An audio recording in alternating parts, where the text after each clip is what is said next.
Hello, friends. Welcome to Let's Give a Damn. I'm your host, Nick Laparra, and I'm thrilled you've decided to join me today. This week, there is no guest. It's me, just me. Now, don't groan so loudly. I can hear you all the way over here. To be honest, I actually get quite a bit of great feedback when I do these shorter solo episodes from time to time. I hope you'll feel the same about today. There is no guest today because it snowed last week in Nashville, a grand total of about a half an inch. But the entire city shut down, and my podcast guest postponed our chat because of the weather. So I'm here on a Monday evening recording a few thoughts that you'll get to listen to in just a few hours on Tuesday morning. Now, for those thoughts. This past weekend was the Oscars. Many of you probably watched it.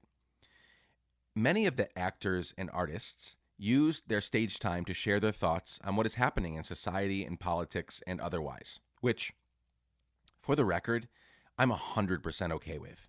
In fact, I applaud it. Entertainers throughout history have used their art form and platform to speak out against injustices happening all around them. The notion that athletes should stick to their sports, or that actors should stick to acting, or that musicians should stick to music and not speak up is ludicrous. It's bullshit. So let me point out a few things that I observed that happened on that evening that I think are notable and that apply to the Let's Give a Damn family.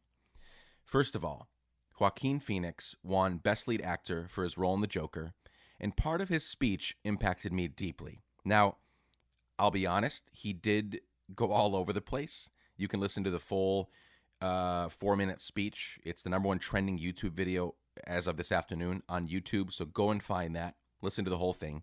But I'm going to pull out about a minute of his speech. He said these words: I think that we've become disconnected from the natural world, and many of us are guilty of an egocentric worldview, the belief that we are at the center of the universe. A few seconds later, he said this: but human beings, at our best, are so inventive and creative and ingenious. And I think that when we use love and compassion as our guiding principles, we can create, develop, and implement systems of change that are beneficial to all sentient beings and to the environment. Now, I've been a scoundrel in my life. I've been selfish. I've been cruel at times, hard to work with, and ungrateful. But so many of you in this room have given me a second chance. And I think that's when we are at our best, when we support each other, not when we cancel each other out for past mistakes, but when we help each other to grow, and when we educate each other, and when we guide each other toward redemption. That is the best of humanity. When he was 17, my brother wrote this lyric. He said, "Run to the rescue with love, and peace will follow." Friends, let me say that again, that lyric that he finishes off his speech with. He said, when he was 17, my brother wrote this lyric: "Run to the rescue with love, and peace will follow." I believe that so deeply, and there's so much to unpack from his speech, but here's what I'm going to point out from his speech. I love how he calls out cancel culture. To be honest, I'm fucking sick of it. I'm all for holding anyone and everyone accountable for the bad stuff that we do, bad stuff that they do. I'm glad Harvey Weinstein is finished. He's a bad dude. I'm glad Roger Ailes is finished. He can no longer hurt women. We could spend hours naming all of the evil men and women that have been removed from their positions of authority for evil deeds that they've perpetrated on others. But I think sometimes we take it too far. For example, there have been several instances over the last couple years where someone said something years and years and years ago, and we dig it up and we try to ruin them with it. And if we are honest with ourselves and with each other, let's do that right now. Let's take a moment. If we are honest with ourselves and with each other, every one of us, every single one of us has some shit in our past, in the near past or a long, long time ago, that if it was found out, we'd be ruined by cancel culture's standards. We'd be ruined by our standards. We fail to accept that people fuck up, that we are all works in progress, that we are all constantly growing and growing and growing. And I'm not excusing shitty behavior, but I am saying that I think we should be much more willing to give second and third and fourth chances to people, especially when we see that they are truly sorry and repentant for something that they have said or done in the past. I'm not making a very thorough argument on who deserves what punishment. There's so much more to talk about here. But I do know this. We may need that second and third and fourth chance someday. Let's begin to cultivate that kind of a culture. We should not tolerate evil. We should not tolerate horrible things. We should not tolerate people hurting other people. I'm just asking for more compassion, more love, and more pointing people, as Joaquin said, toward redemption. Moving on, there was one thing that was said that evening that I want to briefly wrestle with you here on this podcast. Jane Fonda, an outspoken activist who is amazing. She's been arrested several times for protesting this administration's antiquated and science-denying climate policies. She's also, this might seem like a small deal to you, but it's pretty big in her community. She's also reworn her Oscars dress multiple times. Again, that might not seem like a big deal to you, but that's a huge deal in the community, in the world in which she exists. So I respect her a lot. I love her a lot. But she did get up and say the following words. Nothing is more important than raising awareness, right? She said that. She didn't qualify the statement or clarify it. That was it. She said, nothing is more important than raising awareness, right? And I must tell you that I wholeheartedly disagree. Raising awareness is an easy first step that is necessary, but we cannot stop there, and it is most definitely not the most important thing. I don't want to discredit awareness. The abolitionist William Wilberforce said, you may choose to look the other way, but you can never say again that you didn't know. Let me say that again. William Wilberforce said, you may choose to look the other way, but you can never say again that you didn't know. That is the power of awareness.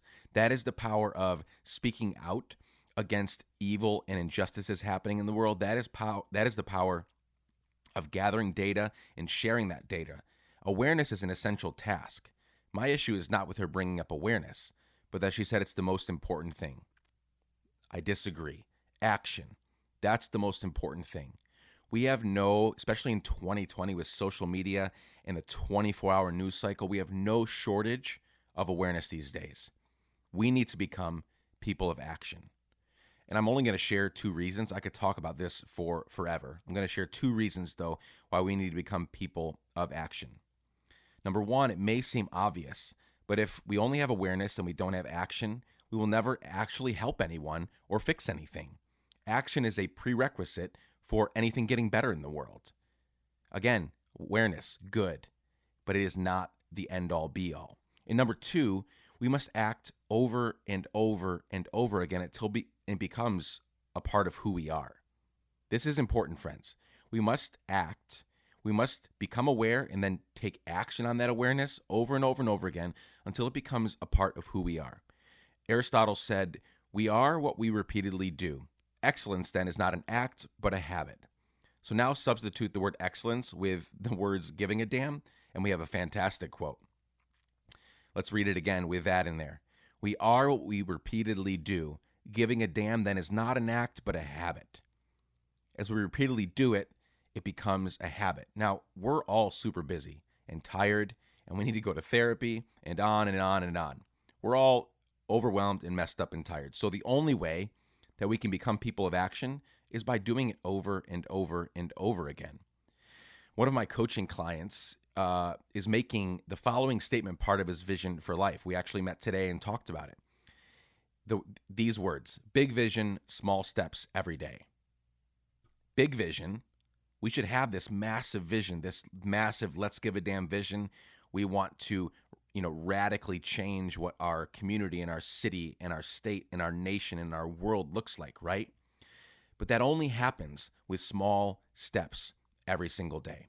So we must act over and over and over again so that being a person of action can become ingrained, a very deep part of who we are. So I love you, Jane Fonda, but you missed the mark on this one, my friend.